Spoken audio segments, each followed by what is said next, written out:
You're listening to episode number 4 of the Keto Diet Podcast.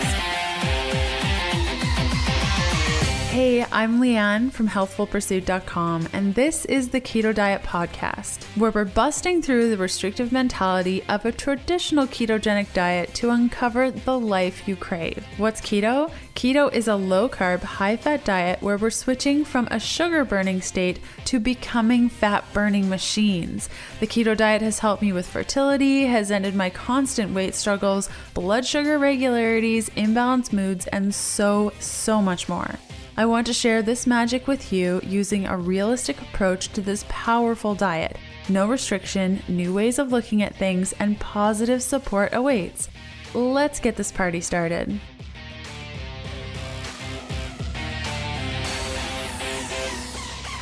Hey guys, happy Sunday. Already October 23rd. Can you believe it? The awesome thing this week that I've been making probably for 2 months, and I actually shared it on my Instagram stories. If you don't already follow me on Instagram, you must, because I share a lot of stories on there about things that I make. You can find me at Healthful Pursuit, and I shared this recipe with you guys on there. Basically, it's a fat bomb that takes just seconds to put together, and I've been eating it probably every day for at least 2 months. What you do is you take a bit of coconut butter, so that's like ground up coconut, and you put it in a bowl and you add some melted coconut oil and you mix it together. And then you add a scoop of cacao powder and a scoop of collagen, mix it around, put it in a silicone tray or however you make your fat bombs, and put it in the freezer for like 5 minutes.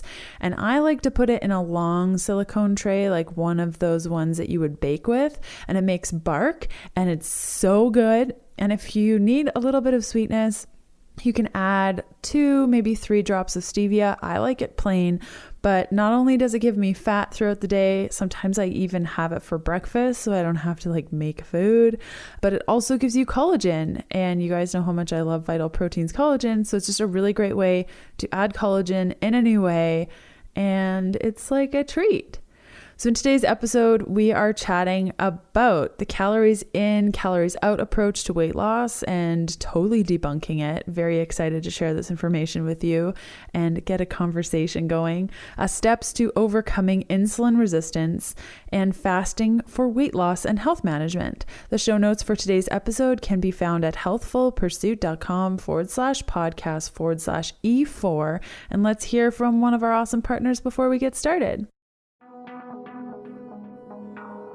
Vital Proteins is a partner of the Keto Diet Podcast, and we all know how much I'm obsessed with them. Why? Because their beef gelatin and collagen peptides are so versatile, encourage healing, and are very easy to incorporate. If you have digestive imbalances, are wanting to grow strong hair or nails, or are looking for a health-promoting protein powder, look no further than Vital Proteins. Their beef gelatin is great added to soups, stews, and casseroles, and their collagen peptides can be used just like you would use protein powder.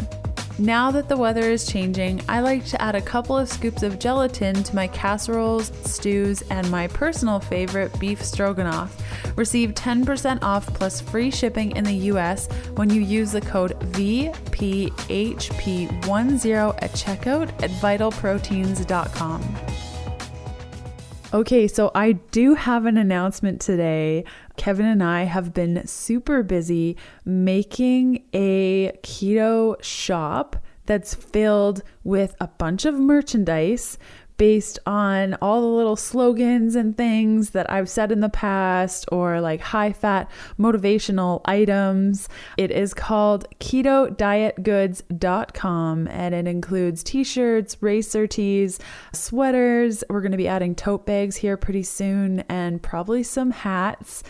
If you guys checked out Keto Diet Goods when I lately announced it on Instagram, there were a bunch of Healthful Pursuit URLs at the bottom, and a lot of people said, like, I don't want to pay to wear your URL on my body, which fair enough. So we removed all of that. They're really cute. Kevin's my husband. He did an amazing job on putting the shop together and putting together all of the designs for the t-shirts. If anything, just go to the shop to check it out. You can go to ketodietgoods.com. I'll include a link in the show notes.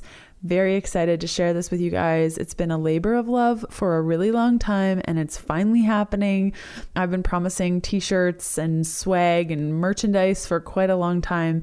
Those collections that are on the front page are going to change constantly. So if you have an idea for a collection, we have a couple of suggestions already. You can email info@ketodietpodcast.com and let me know, what do you want to see on a t-shirt? We'll be swapping out the collections every couple of weeks/months, depending on what people like and what they're asking for. So I'm very excited about that. And then if you have an idea for a podcast episode, we've been getting lots of ideas.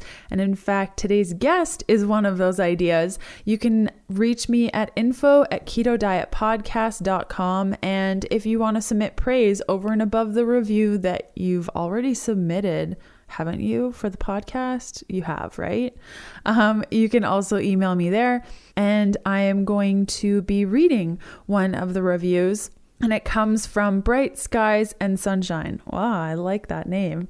Leanne has been a thought leader in the keto space for quite some time. Her podcast is informative and entertaining with actionable tips. Leanne makes even the most complex concepts easy to understand, helping me to truly understand keto and the overwhelming health benefits of a ketogenic diet.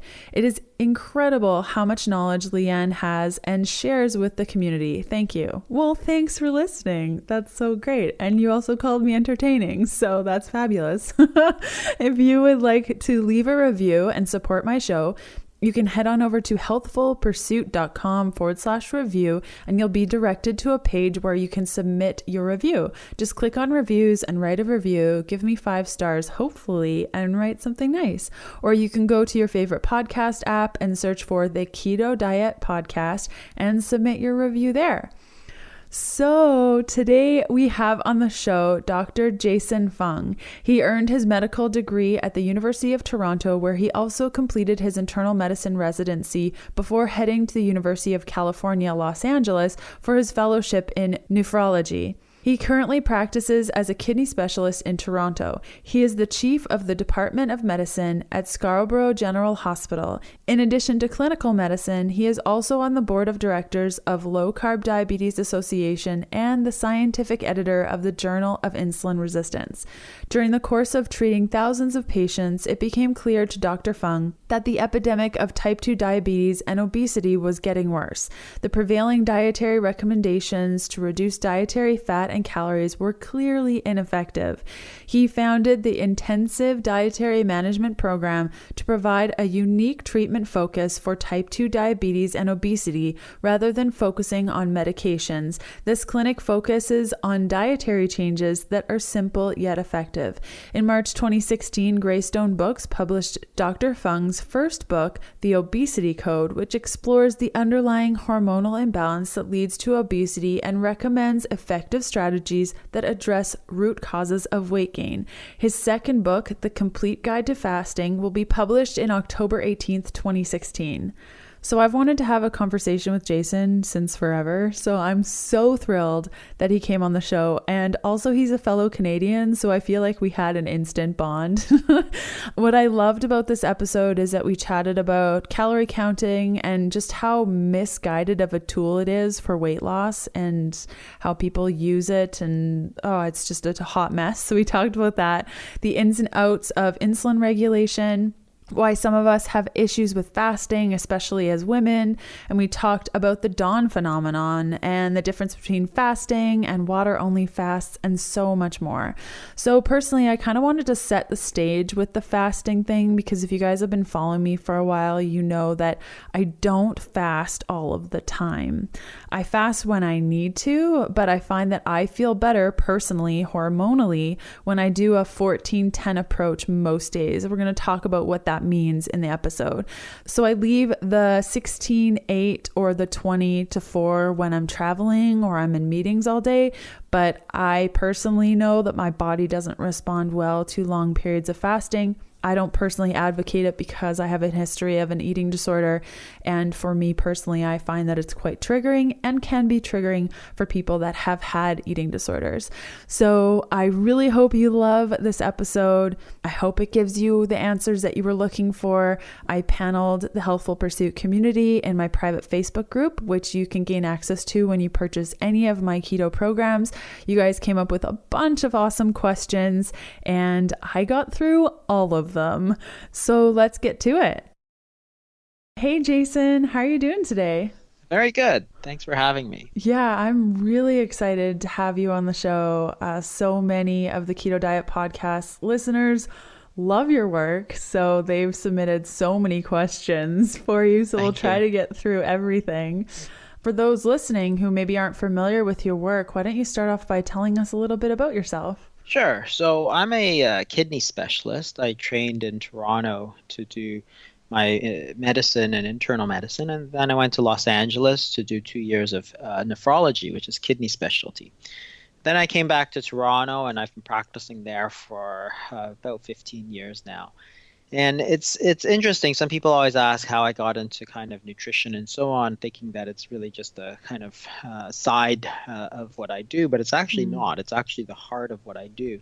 Because if you look at the most common cause of kidney disease, by far and away, it's type 2 diabetes. What's interesting about type 2 diabetes is that everybody tries to convince you that it's really just some chronic and progressive disease, but it's really nothing of the kind. It's completely reversible. And everybody knows this, of course, because if you have a friend or a parent, for example, who has type 2 diabetes, and then they lose 50 pounds, very often, or the type 2 diabetes simply disappears. So clearly it's not a progressive disease.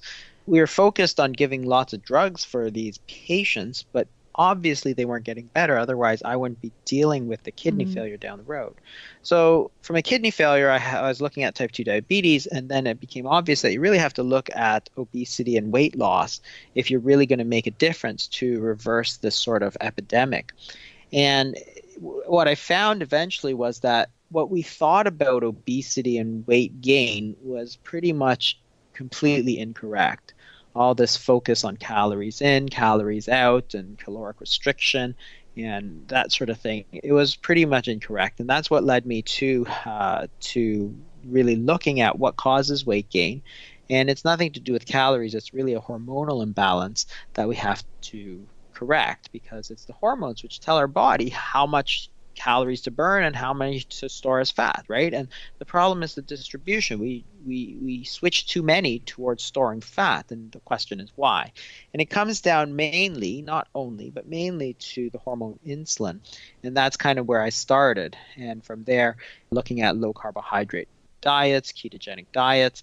And it's interesting because when I started with ketogenic and low carbohydrate diets, it works, but most people, it didn't follow it very well. So in the end, it was quite unsuccessful. And the problem was that my patients were mostly older. They're 65 plus. A lot of them didn't speak English. A lot of them don't go on the computer. They're not that interested in finding out what ketogenic diets are.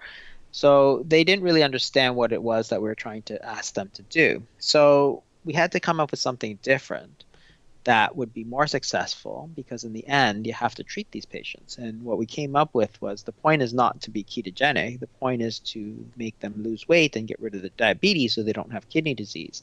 So we used a lot of intermittent fasting, which is a very old technique that for some reason, and now I think about it, I just don't understand why, everybody's essentially abandoned that. And so we've used that much more in our clinics to get rid of these type 2 diabetes, but also low carbohydrate diets, ketogenic diets, and all of that thing. And all of them are focused really on lowering insulin, which is the main hormonal driver of obesity. So there are some people who it's not the main issue, but for the majority of people, that's it. And if you address that kind of underlying hormonal balance, then they lose weight and their diabetes goes away, and then I don't have to worry about kidney disease. Totally. And you mentioned the calories in, calories out theory, and you're saying, that concept doesn't work. Can you tell us a little bit more about the theory for people that maybe don't know? Sure. So it seems like it should work, right? So but it doesn't, because there's a assumption underlying the calories in, calories out theory that is not true. That is, if you reduce your calories in, you assume that your calories out stays stable, and therefore you lose weight. So that's assuming, for example, if you start off eating 2,000 calories and burning 2,000 calories, that as you lower your caloric intake to 1,500 calories, that you will continue to burn 2,000 calories. That's actually not true at all. We have actually known this for close to 100 years that that's not true. Because what happens when you reduce your calories to 1,500 is that your body simply reduces its energy expenditure by the same amount. So you drop to 1,500 calories out. So now you're taking in 1,500 and burning 1,500. So you're eating less, but your body is burning less as well. So you're not losing weight. And that's what eventually causes that weight plateau. The body actually drops it a little further just in case, right? So it drops it down maybe to 1,400. And now, even though you're eating 1,500 calories, you're at a plus 100 difference, and therefore the weight starts to come back up. But it's not because you fell off your diet. It's because that's the body's natural response. And if you think about it, it's because the body just doesn't want to die, right? Yeah. If you stayed burning 2,000 calories and went to 1,500, you'd lose a pound a day until all your muscles got burned and you'd be skeletal and emaciated and die. Now, the body doesn't want to do that. The problem with it is, if you think about, what happens to the body, it just ramps its energy expenditure down. So you're feeling really tired, you're feeling really cold, but you're not losing weight. And that's exactly what happens when people go on a diet. If you think about it, for example, as a salary. So suppose you earn $100,000 a year and you spend $100,000 a year. What happens when your salary goes down to $50,000? You don't continue to spend $100,000, otherwise you go into debt and then you go to jail. Yeah. So you quickly reduce your expenditures down by the same amount because you're not stupid, right? You don't want to go to jail. And the body is the same, right? Why do we assume that the body is so stupid, right? It doesn't even make any sense to begin with. So the main premise that your energy expenditure is stable is completely false. So then you can go back into the literature and you can look back as far back as 1917, right? So close to 100 years ago. They did studies where they put people on these semi-starvation diets. So they dropped their calories by about a third and then measured their energy expenditure. And their energy expenditure dropped by about a third. If you go back to Ansel Keys' famous starvation studies, again, they were not starvation studies. They were caloric reduction studies. So they dropped the calories by about 40%, then measured their energy expenditure, and it dropped by 40%. And this is why these caloric reduction diets, I call it caloric reduction as primary, because that's what we tell people to do, right? Eat less, portion control. That's your primary goal, is to eat less. It doesn't work. And we know it because when you do studies, so again, there's a very large study called the Women's Health Initiative, which was not primarily a weight loss study, but they reduced their calories by about 360 calories per day. And over 7 years, they didn't even lose a single pound of weight, which is ridiculous. So what it tells you is that your body has also reduced its expenditure by the same amount. So it's guaranteed to fail. And if you look at everybody who's ever tried a caloric reduction diet, they failed, right? Every single one of us practically has done it, and it's always failed. If you look at studies of weight loss in the general population, so you look at population records, the failure rate of these sort of standard treatments is roughly 99%. So if we're giving advice that has a 99% failure rate, why do we blame the people when they fail to lose weight, right? It's very unfair, right? What you're doing is you're blaming the patient. You're blaming the victim, because here they are, the victim of this really bad advice to cut your calories, reduce your portions, eat 6 times a day, but eat less. They're the victims of this really bad advice, yet when they continue to gain weight or they don't lose weight, everybody turns around and points a finger directly at them and says, you're falling off the wagon, you're not following the diet, you're not working hard enough, right? It's very unfair. And one analogy that I heard is that, for example, 2/3 of Americans are obese or overweight. And this has all happened within almost a single generation. Mm-hmm. So imagine that you have a classroom of 30 children and one child fails. Well, you might blame the child. They didn't study enough. But if 20 out of the 30 children fails, you don't blame the children, you blame the teacher, right? And this is the problem. We're still blaming the children. We're still blaming the victims. All those people who are overweight and obese, we all turn around and point the finger at them. But what we should have done is point the finger to the advice that we had been given, because it doesn't work. Everybody knows it doesn't work. We've known for 100 years it doesn't work. We have study after study after study that proves it doesn't work. And yet when it doesn't work, we blame them. Yeah, right? It's a And totally that's backwards. the problem. It's a huge madness. It is problem. absolute madness. And this is the whole thing with calories, right? We do these calorie labels and this and that and pretend that it's all about calories. And everybody who does these calorie reduction things, they think they're evidence-based. I'm like, what evidence do you have that reducing calories actually makes you lose weight in the long term, like over years? Mm-hmm. And there's zero. There's absolutely none. These caloric reduction as primary kind of diets, this paradigm, has not even been around for 50 years, right? Because nobody knew what a calorie was in 1900, right? Mm-hmm. Nobody really cared about it. Nobody defined it. Now we obsess about calories. So everybody knows what calories are. Everybody knows how many calories there are. We have calorie tracking apps. We have programs to track it. We measure BMR, all this stuff, and yet we're still more obese than ever before.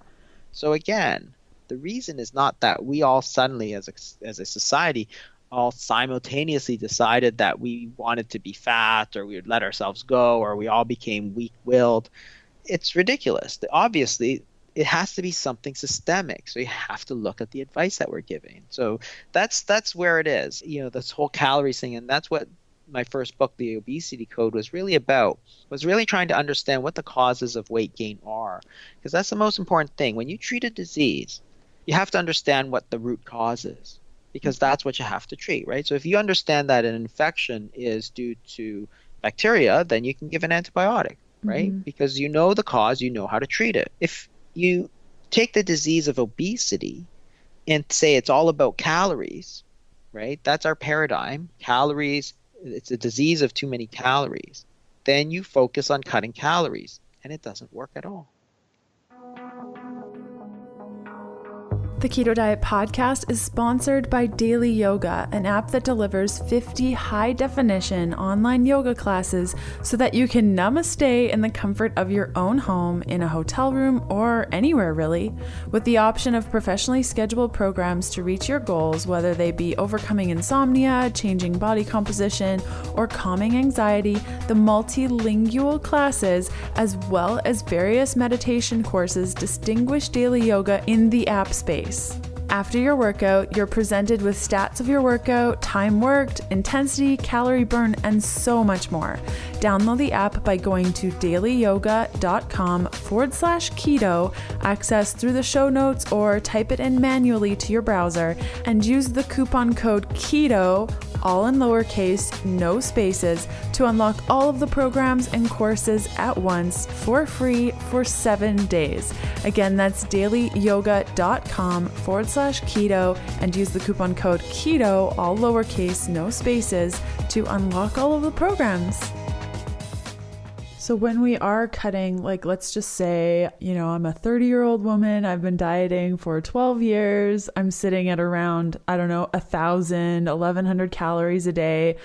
Perhaps my hormones are all over the place. I'm not eating enough. How does one go from that diet mentality of calories in, calories out, and assuming, I know for myself, restricting calories for so long caused me to have amenorrhea. How do they go from that state of barely any calories to eating enough calories, and the worry that comes along with that of, oh my gosh, so you're saying I need to eat more? Yeah, you have to really get out of the whole calorie mindset, because the body just doesn't care about calories. The body only cares about hormones, because it's hormones that tell our body what to do. So if we have thyroid hormone, it tells our heart to pump a little faster or blood pressure to go a little high. We don't control these things, and neither do we control our body weight. And calories, your body just doesn't care about calories, right? So whether you eat 100 calories or 1,000 calories, it makes no difference. It only matters what the hormonal response to those calories are. And that's the whole idea. If you take all your calories and you are shuttling them into fat storage, then you have no energy and your body will put you into amenorrhea, because the body says, well, I don't have energy for menstrual cycles. It's all locked away in fat. So what's the problem? The problem is not your weight. The problem is not even your calories. The problem is how to get at all those stores of energy that are now locked away in body fat. So the body can really only exist in two states. So it's either kind of in a fed state or it's in a fasting state. So either energy is going into your body or your body's pulling energy out, right? So when you eat, you want to put energy into your body in storage. When you don't eat, you want to pull energy out. Right now, our body is in a constant state of pushing energy in. And you got to ask yourself, what's the problem? Well, the problem is that the hormone that's responsible for that is insulin. Insulin is too high. So even when you don't eat, when you have a lot of insulin resistance, for example, or when you've had a long-standing history of obesity, you have insulin resistance. Insulin resistance causes your insulin levels to be high, so your body is constantly getting the message to store energy. So when you eat, if you cut down your calories and don't do anything about the insulin resistance or the high insulin levels, you're going to eat, those levels are going to be high, and you're going to store energy. When you don't eat, your insulin levels stay high, right? That's the disease. And your body is looking to store energy. So it's not pulling energy out. So therefore, your body starts to shut down because it can't support it. It's trying to put energy in, it can't pull it out. And then it makes you hungry. So you go out and you get a donut or something, right, to put energy in. And this is the whole problem. So you can think of it as those one-way streets, those one-lane bridges where traffic can only go one way, right? Mm-hmm. If somebody wants to come the other way, they have to stop. It's the same thing. You can only go one way. Energy either goes in or it goes out. And you have to fix that hormonal problem, which is the insulin and insulin resistance, in order to get at those fat cells to release that energy, right? That's the whole problem, not amount of total calories. That's irrelevant. You have to fix the insulin problem and the insulin resistance problem, which is the main driver of your obesity. So how do we switch the traffic? Exactly. That's the key. So if you look at insulin, so there's two parts, insulin and insulin resistance. So insulin resistance is actually caused by prolonged high insulin levels. And this is why people who have been overweight a long time have a lot of trouble losing weight, because their insulin resistance has been high. So therefore, it's keeping the insulin levels high, and it's very hard to lose weight. So if you look at foods that, if you want to reduce insulin, well, you can take foods that stimulate insulin a lot and get rid of them, right? So refined carbohydrates, bread, and sugar are the main culprits. So you have to get rid of them. And this is really a very simple idea. Like if you take 1,000 calories, like 3 or 4 brownies, and 1,000 calories of, say, steak and salad, they're nothing alike, right? But the calorie people insist they're the same. So you could eat a plate of brownies, or you could eat a dinner of steak and salad every night, and it'll be the same because the calories are the same. They're nothing alike. That plate of brownies is going to make you fat. Everybody knows that. And the salad every night is going to make you slender. What's the difference? The difference is that when you eat all that refined sugar and flour in the brownies, your insulin goes way up. If you keep eating it night after night, you get insulin resistance, which keeps it up. And that tells your body to store fat. When you eat the salad with salmon or salad with olive oil, it can be a lot of calories too, but the insulin doesn't really go up. Therefore, you use the energy, but your insulin levels don't go up. So when you don't eat, your body is able to pull out the energy normally. So that's one thing, is to change your diet to a low carbohydrate ketogenic diet. And that's why it works for a lot of people. The other thing is that insulin resistance, which is one of the major players, and one of the things that we don't talk about a lot, because everybody talks about what you should and shouldn't eat, but nobody talks about the meal timing. Insulin resistance depends on two things. One is the high levels, and the second thing is the persistence of those levels. So if you have just one high level and then it goes back to normal, then you're fine. It doesn't really make much difference. But if you have high levels of insulin all the time, then your body becomes resistant to it, which makes your body ramp up the insulin levels even more. So there's two things. So one is you're going to lower the levels by changing your diet. And the other thing is you're going to want to have periods of very low insulin to restore that insulin sensitivity. So think of it this way. If you yell at somebody, they jump, right? But if you keep yelling at them all the time, pretty soon they just tune you out, right? So what do? You yell louder, right? And it works at first. Then they tune you out again. And that's what's happening to the body, right? They're becoming resistant to the insulin because the insulin's yelling at them to gain weight. Body doesn't really want to gain weight, so it starts resisting it, right? And this is the same story as the boy who cried wolf. If you do it all the time, it just loses its effect. So the insulin is screaming at the body to gain weight. The body doesn't want to gain weight, so it starts resisting it. And then, because you haven't changed your diet and you're eating all the time, you start ramping up your insulin, which screams even louder at your body to gain weight. So after a while, it doesn't even matter what diet you're going to follow. As long as you've got so much insulin resistance, insulin levels stay high, you're still going to gain weight, even if you cut back your calories. So this is a matter of meal timing. So there's two issues with diet is what to eat and when to eat. So we talk all the time about what to eat, but we never address the question of when to eat because those low insulin levels are going to help break the insulin resistance. Just like for the boy who cried wolf, if you have a period where he doesn't cry wolf, that will reset the sensitivity.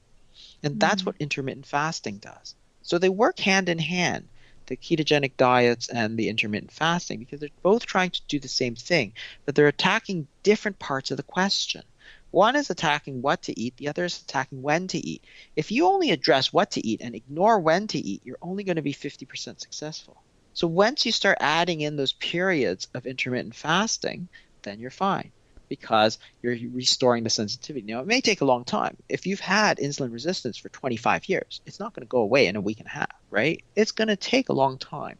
But those periods of intermittent fasting help because when your insulin levels drop enough, then you're going to pull energy back out of those fat cells or the glycogen or whatever. So everybody worries about the number of calories when you do intermittent fasting. But think of it this way. We tell people to think of it this way. We tell them, think of it as just eating your own fat, right? And what's wrong with that? That's exactly what we want to do. So say you fast for 5 days. What you're doing is you're eating breakfast of body fat, lunch of body fat, dinner of body fat. So great.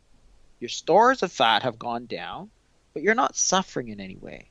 And this is a difference. If you were to simply cut your calories, you can measure the basal metabolism drop. We all know that. You drop your calories 30%, your metabolism goes down 30%. What's interesting about intermittent fasting is that your body metabolism does not drop. So over 4 days of fasting, the basal metabolic rate has actually gone up by almost 10%. If you do intermittent fasting, so alternate daily fasting, after 20-ish days, they've done measurements, your basal metabolism drops much less than what you do with caloric restriction. And again, if you were to think about it, why? Say you eat 1,000 calories, right?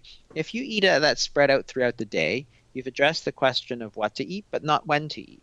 Your body says, I'm only getting 1,000 calories a day, so I need to slow down my metabolism to 1,000 calories a day. So that's what happens, right? You become amenorrheic, you become cold, your hair falls out, you feel tired, you feel cranky, right? That's what happens to you. But if you're to do, say, a fast of the full day and then eat 1,000, so you're averaging 1,000 calories a day, but you're taking it, 2,000 calories at once and no other meals, what's happening is actually you're getting, 500 calories at breakfast from body fat. And another 500 calories from body fat. And then your 1,000 calories a day at dinner. And that's 2,000 calories that you've pulled out, but 1,000 from food and 1,000 from body fat. And that's not what you do when you simply cut your calories and you eat, from sun up to sundown. Your body says, well, because you keep shoving food in your mouth, energy can only go in. You can't pull it back out. because it's going in. And that's the difference. So this is the thing, that there's two questions that you have to answer. And we never talk about the when to eat. And that's the real problem. And that's why these diets are never all that successful. Right, because people are looking at, if you speak to a quote unquote regular person about fasting, they're like, oh, no, I couldn't go that long without eating. But what you're saying is that analogy where the road only goes one way, what you're doing is making the road in reverse and then also pairing fasting with that. So your body is able to burn your own fuel as well as take in calories or take in energy, but be able to use the own energy on your body. Whereas when the road is the opposite way, then it's not going to work because you're insulin resistant and you won't be able to access your stored body fat. Is that fair to say? Absolutely. And that's the real key. Is that we got to remember that obesity is not a total calorie deficit problem. The problem is that it's stored away, those calories are stored away as fat and you can't get at it. Mm-hmm. That's the problem of obesity, right? So the question is, how am I going to get at that stored body fat? Not how am I going to restrict myself some more, right? And that's where this whole calories in, calories out idea has completely kind of screwed everybody up, because people can't get their heads around the fact that, yes, there's a lot of energy there. You can't get to it. You can't because you're broken. Yeah, it's exactly. broken. That's the whole problem, right? And this is the idea that you have to change it. There's different ways to change it, but again, it all comes down to insulin. It's not even necessarily carbohydrates, right? Because you can eat a high carbohydrate diet and still have very low insulin levels. And this is the other thing, right? It's not only carbohydrates. There's a lot of things that affect insulin levels. So it's the insulin. Remember, insulin, when it's high, you want to store energy. When it's low, you want to pull energy out. So you need to get that insulin level low so that you can start pulling some of that energy out. But it's not simply carbohydrates. So if you look at the difference between unprocessed carbohydrates and refined carbohydrates, there's a huge difference. So on the glycemic index, for example, white bread is super high. But if you look at things like, unprocessed carbohydrates, beans and so on, they're very low. So there's a lot of carbohydrates in beans, for example, but there's not much of an insulin effect. And that's the difference, right? And there's a lot of things that affect it: incretins, proteins, dietary fat, fiber, acid, so vinegars and fermented foods, insulin resistance, cortisol. There's a whole lot of things that affect insulin levels rather than simply carbs. So if you understand that, you can understand how some people can be completely vegetarian, for example, and eat a high carbohydrate diet and still be very slender, because that's what used to happen 50 years ago. There are lots of people who didn't eat, who ate 50, 60% carbohydrates. The Okinawans, the traditional diet was sweet potato. So they were eating a lot of carbohydrates, but their insulin levels were very low, and they were very slender as a result. So it's not necessarily just about carbohydrates. And that's what you have to understand, is that, yes, in North America, it's mostly due to refined foods. Yeah. But it's not necessarily that you have to cut all those out. And that's just kind of trying to understand a little bit deeper about what causes obesity, rather than taking a very simplistic carbs leads to insulin leads to fat. That's only true to a certain extent. There's a lot of other things that can increase or decrease insulin so that you can eat carbs and do very well. And so you mentioned, I know that a lot of people will have questions about, okay, but like what actually causes my insulin to be as high as it is? So you mentioned fiber can help lowering or reducing or completely removing those processed carbohydrates can help, but carbohydrates are just one piece of the puzzle. Vinegar, I know, like apple cider vinegar, that's what I use, and I love that stuff. I totally prescribe to it to help with insulin. Are there other things that a person can do in addition to, it sounds like, fasting to help lower their insulin? Yeah, I mean, there's lots of different ways to get to the same goal. Things like dairy, for example, sticking to full fat dairy, for example, is more important. So there's different ways to do it, and the fasting also is a very similar idea. It's low in everything, right? So some people claim that it's just because of the caloric restrictions, but it's really to do with the insulin sensitivity.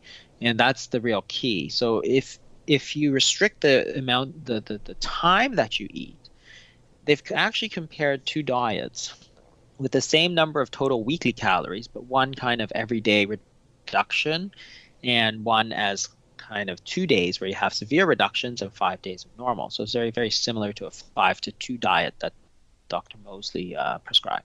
And what was very interesting was while weight loss was the same, the insulin levels were far lower with the intermittent fasting group, and the insulin sensitivity was far better with the intermittent fasting group. And that's really the key determinant of success in the long term. Because in the short term, all diets work pretty well, much the same. So even low-fat diets work in the short term if you restrict calories.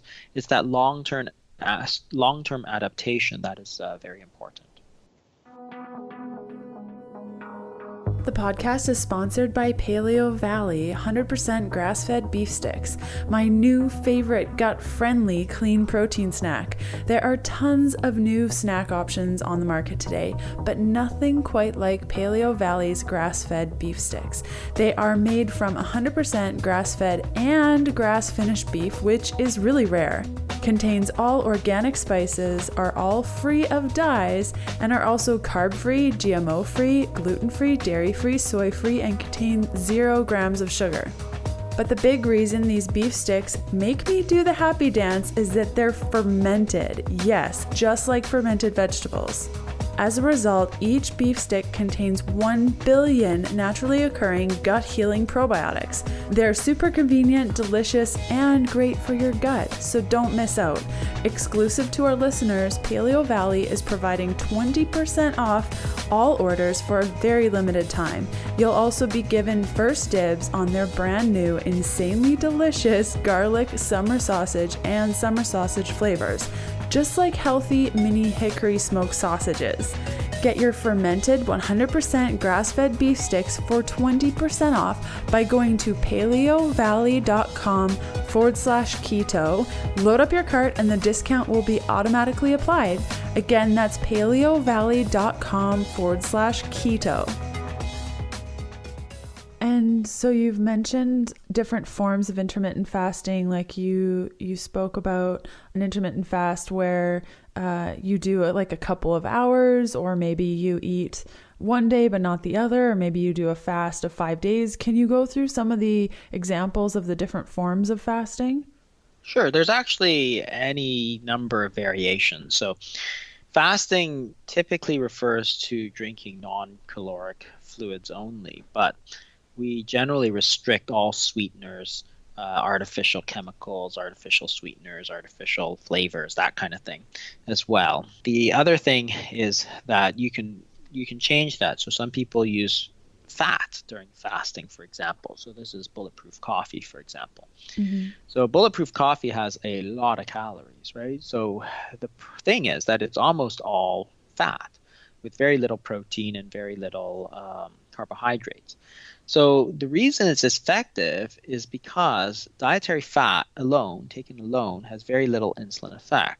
So what you're doing is you're kind of hacking the body almost to get the calories to help you with compliance of the fast, but at the same time stimulating almost no insulin at all. So it's very interesting, and a lot of people do very well on it. So there are different types. We, for example, in longer fasts will allow bone broth, which has protein and it has calories, so it's not a true fast. And in Dr. Mosley's 5-to-2 diet, he allows 500 calories on a fasting day. So you can do any variation, and as long as you're getting good results, then there's no problem. Once you start going into it, there's several different regimens that are very common. So 16-8 is a very common regimen where you eat in an 8-hour window.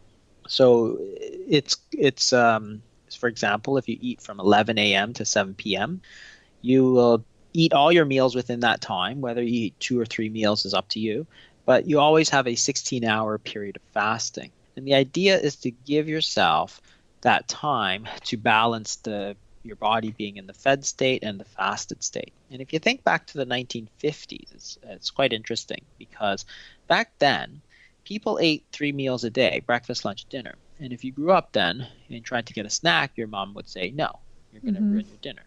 Now, if you go to 2005, the NHANES survey says that Americans in general are eating about 6 times a day. So we've gone from 3 times a day to 6 times a day. We go breakfast, snack, lunch, snack, dinner, snack.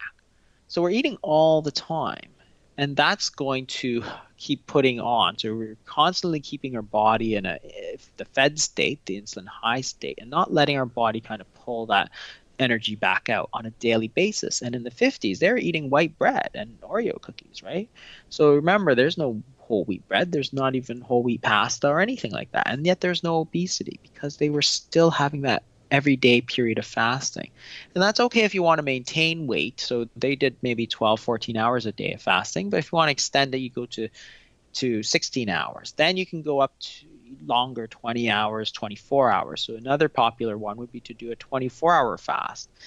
If you do shorter ones, they tend to be more often. And if you do longer ones, they tend to be less often. So 16-8, you might do most days of the week, kind of 6 out of 7 days kind of thing.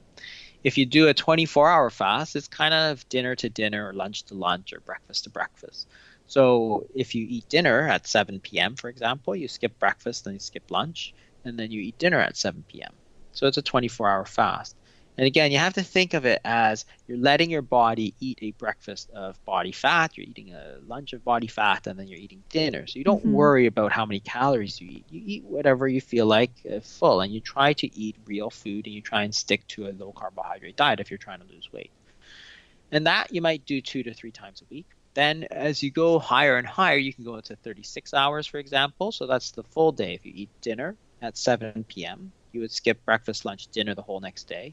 And then you would go to the breakfast the day after. So that's 36 hours. Then you can go into longer fasts. So 3 days, 5 days, 7 days, 14 days, 30 days, really as long as you want. And remember a couple of things. One is that hunger is a problem, of course, but it actually peaks at day 2. So people who have supervised a lot of fasts like we have, we've probably done more than anybody else in the world, well over 1,000. It's pretty consistent that people say day 2 is always the day they go, oh, I'm never going to make it, right?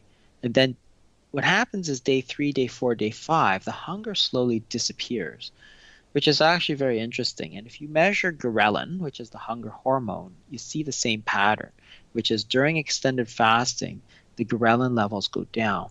By day 6, day 7, people say the hunger completely disappears and they go, oh, I could do this forever. What you've done, of course, is you've lowered the insulin resistance and lowered the insulin levels low enough that your body is just now feeding on body fat. And if you're feeding on body fat, you're not hungry. Why would it be, right? You're getting plenty of sustenance. And that's really what's happening. You're not really cutting down your energy. What you're doing is you're forcing your body through the hormonal changes to flip its energy source from food to stored food, because that's all fat is. It's stored food energy. If you're going to do these longer ones and do this on a regular basis, we tell people when you're eating, like, don't try to restrict your calories, right? If you've just done a fast and then you want to say, oh, I'm going to only eat 500 calories, you really shouldn't try to do that, because if you should eat enough until you feel reasonable, right? What always happens, of course, is that the first meal after a fast, everybody eats too much, right? And then you get this big stomach ache. And you do that for about a couple of weeks, and then you realize, okay, I can't eat that much. So it corrects itself. It's not dangerous, but, I've done it, and everybody I know who's done fasting has got those first 2 or 3 times. They just got a big stomach ache. I've done it. It was the worst. I only did it once because I was like, I'm never doing that again. So as a woman, and there are so many women listening, does fasting change for women, especially in reproductive age, especially like a lot of women listening, I am guessing, have a lot of hormone dysregulation, like we're talking hypothyroidism, pretty low DHEA, maybe a lot of them have amenorrhea. Are there certain people that shouldn't fast, or is the protocol different for women? I think I might understand like why a lot of women have problems with it. And it could be because what I see often in my practice is that women are fasting. So maybe they're doing the 16-8, or perhaps they're doing like every other day or whatever their strategy is. And then they're also reducing their calories on a constant basis, like 800, 1,000. And so They're Yeah, not that's not like, what it's you're just a hot supposed to do. mess. Yeah, that's if you're trying to mix up caloric restriction, that part is a problem, and then you try and mix in some intermittent fasting, yeah, you're going to get into some trouble there. So we never try to mix the two.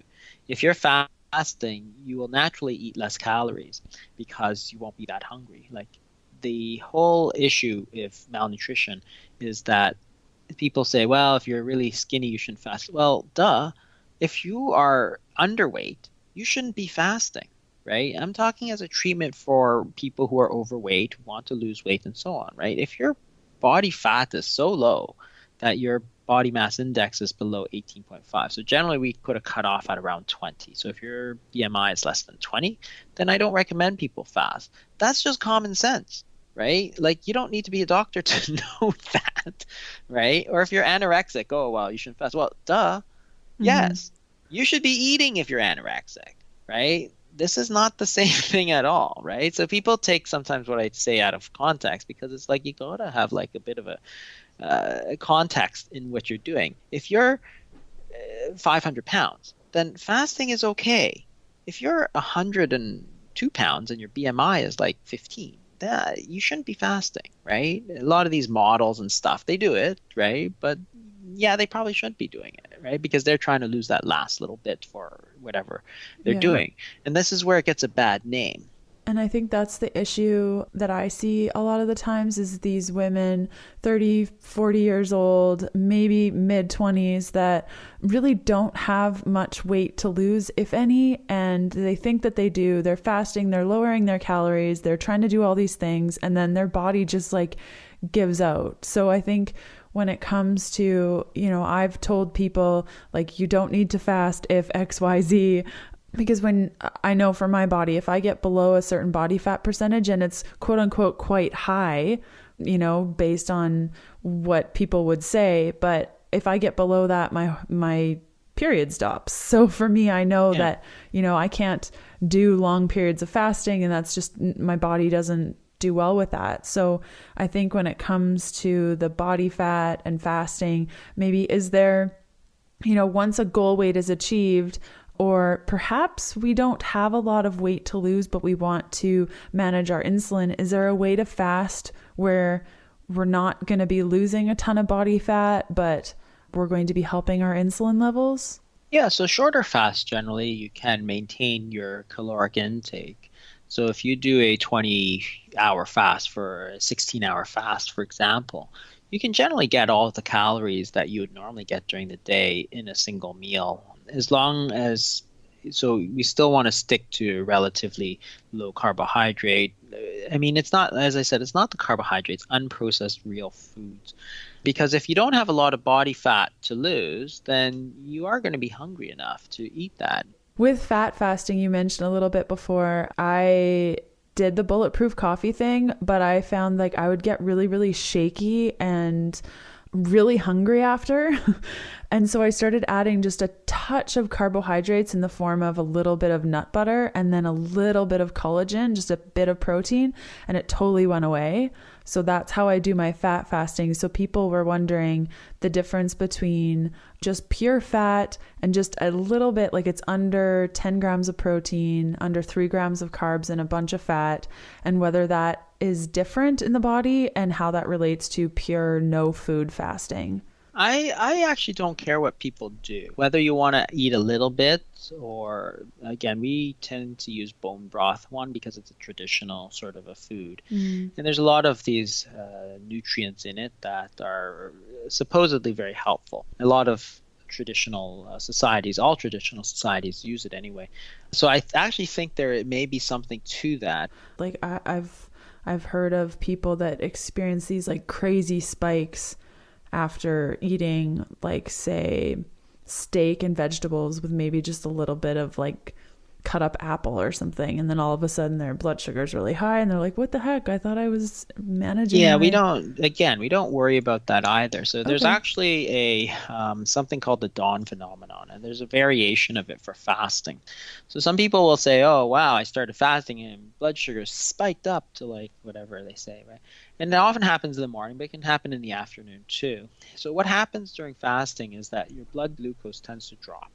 and you activate the so-called counter-regulatory hormones, and that's noradrenaline, growth hormone, and the sympathetic nervous system. So it's actually a way of activating the body to produce more glucose into the system because there's none coming in through the food, right? And if you're if you've got a lot of glucose, then it may be a little bit kind of over exuberant, so you get very high glucose levels. But that's in response to the hormonal changes. Those are the counter-regulatory hormones. So the thing I always say is that why would you worry about it? Because if you don't eat and your blood sugar goes way up, where do you think that blood sugar came from? Well, it came from your own body. So why are you worried about it, right? It'll go back in. Right? It's just that as you're not eating, it's liberating a lot of it because it's trying to feed your system full of glucose. The only reason you worry about it is because you measure it and you can see it. We tell people that's all that's happening, right? So what it means though is that you have kind of too much glucose kind of stored away in the body, and you do need to do more fasting, not less. So those high glucose numbers during fasting or during the dawn period is the same. You get this also something called physiologic insulin resistance, which is something else that you see sometimes in ketogenic diets, which is that where you have people who are eating a very low carbohydrate diet, so their body is mostly burning fat, and then you eat carbohydrates and your sugar just spikes, way the hell up. And they say, wow, it's physiologic insulin resistance. I'm like, no, your body is burning fat. Now you give it glucose and it can't really use it at first, so it stays out in the blood. Eventually, as the insulin goes up, all that glucose goes inside. And what's the problem, right? So it's kind of understanding blood glucose. You have to understand what's happening and why it's going up. Just because it's up is not necessarily a bad thing. Sometimes it's normal. Mm-hmm. Brilliant. Wow. We covered so much. You're amazing. It's so crazy. I had so many things to ask you, and as I was about to ask you, you just answered the question. It's like you were reading my mind.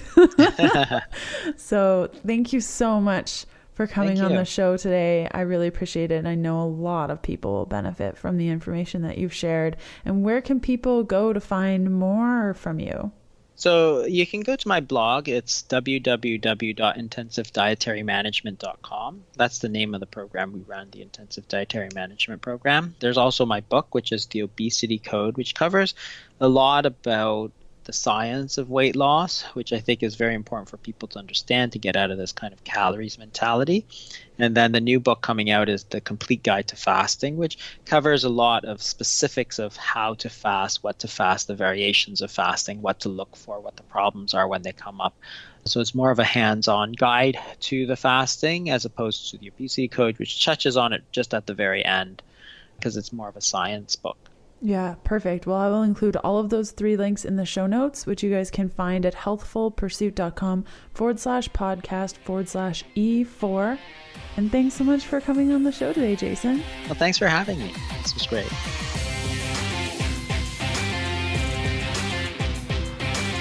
And that does it for another episode of the Keto Diet Podcast. Thanks for listening in. You can follow me on Instagram by searching Healthful Pursuit, where you'll find daily keto eats and other fun things. And check out all of my keto supportive programs, bundles, guides, and other cool things over at healthfulpursuit.com/shop. And I'll see you next Sunday. Bye.